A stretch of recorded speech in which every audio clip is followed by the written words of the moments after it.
I think future is sports. और अब देखिए, पहले क्या होता था कि स्पोर्ट्स था, एंटरटेनमेंट था। अब एंटरटेनमेंट जो है वो स्पोर्ट्स बनता जा रहा है। And I think it's time for everybody to realise that sports and sports athletes have a much bigger role to play than just play sports. They also inspire a generation. They also create waves. They create trends. And I think Neeraj here, he's a trend in the making.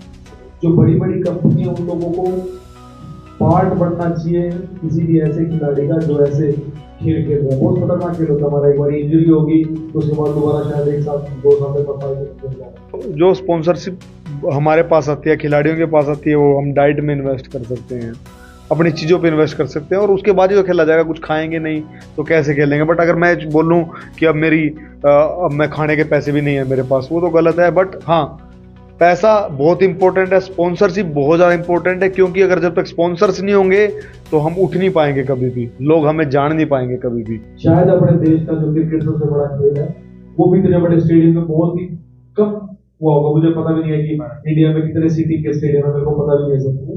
तो मतलब 90,000 लोगों के बीच में boxing खेलना और वहां पे अपने लोग सपोर्ट करने, जो मुझे फाइनेंशियली भी सपोर्ट करना चाहते हैं, मुझे मेंटली सपोर्ट भी करना चाहते हैं।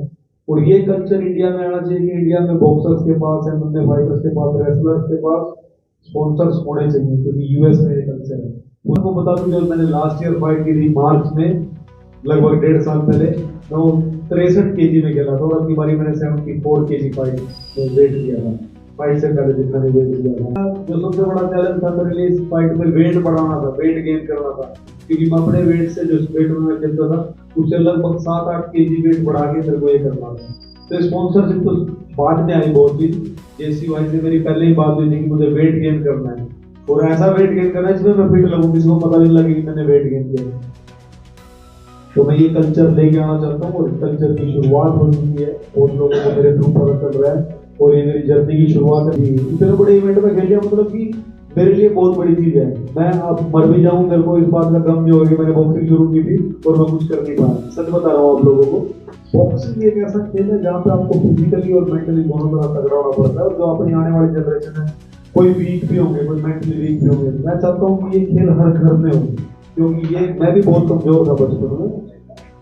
इस खेल ने मुझे बहुत तगड़ा किया। अगर आप सबके सामने मैं ऐसे बैठ के बात कर रहा हूँ तो ये बॉक्सिंग की देन है। मेरी लाइफ में ये बॉक्सिंग के लिए, इंडियन प्रोफेशनल बॉक्सिंग के लिए बहुत अच्छा काम हो गया है। जो मैंने सोचा था, ये मैंने सोचा भी नहीं था कि माइक टाइसन भी उसी रिंग में होंगे और मैं भी उसी रिंग में होऊंगा।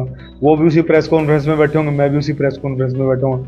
मैं भी उसी मशीन पे वेट दे रहा हूँ, वो भी उसी मशीन पे वेट दे रहे होंगे। ये मैंने सोचा भी नहीं था।